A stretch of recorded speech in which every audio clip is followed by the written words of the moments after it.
Hello and welcome to another Geek Jabber video. I am Tim and this is the first video in our DOSEMBER 2024 series. So yes, I'm going to be doing a couple of DOSEMBER videos where we're going to be talking about random things in DOS for this month. So as you probably noticed from the title, we're going to be looking at a very early example of a file manager for MS-DOS known as XTree, which was designed to make file management in DOS just that little bit easier. So we have got that here. We'll fire it up.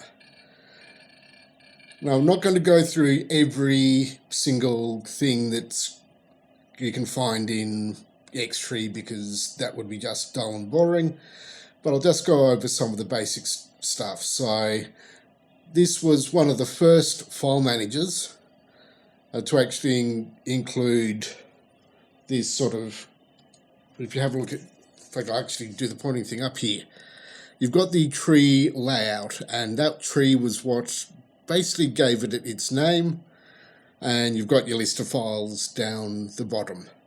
And of course you've got a whole heap of random statistics over here. So generally fairly well laid out for something that was made in the mid-80s. And of course down the bottom you've got all your keyboard commands that you can do to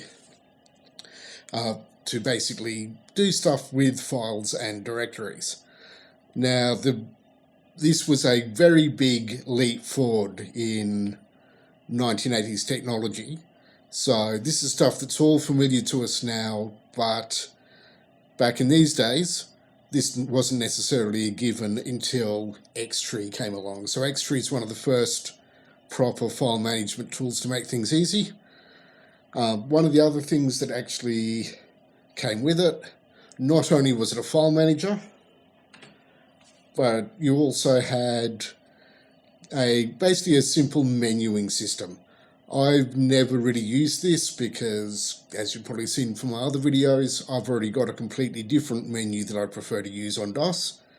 But this was available, so it was a menuing system and file manager, which would really help people who would have had difficulty comprehending DOS commands.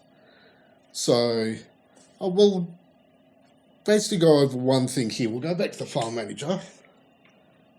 So we'll just exit out of that. What I want to do is just copy over a couple of files I'll be using for the next video. So the next video will be on QBasic and QuickBasic. And if we go to log drive A, which is our floppy drive, it will have a couple of basic files that came with DOS version 5 but weren't available in DOS version 6 or later.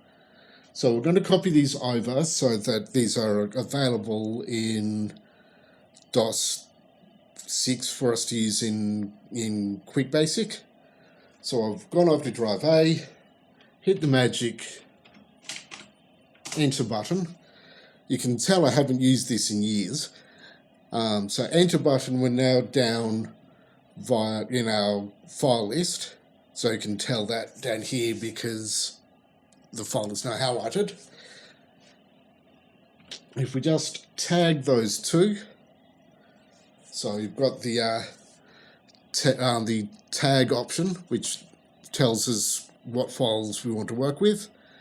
And next we want to copy. So we've got the C option there.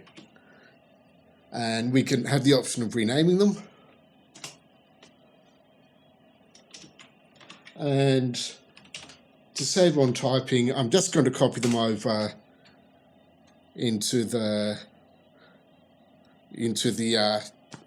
C temp directory. We'll have a look at that now. Go back to drive C.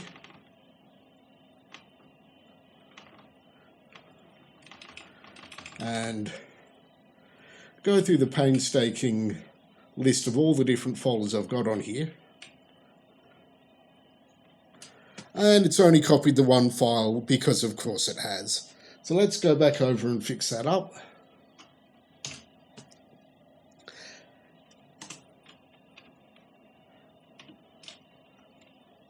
So obviously the tag function for some reason doesn't seem to be working properly, but whatever, we can deal with that. What it's supposed to have done was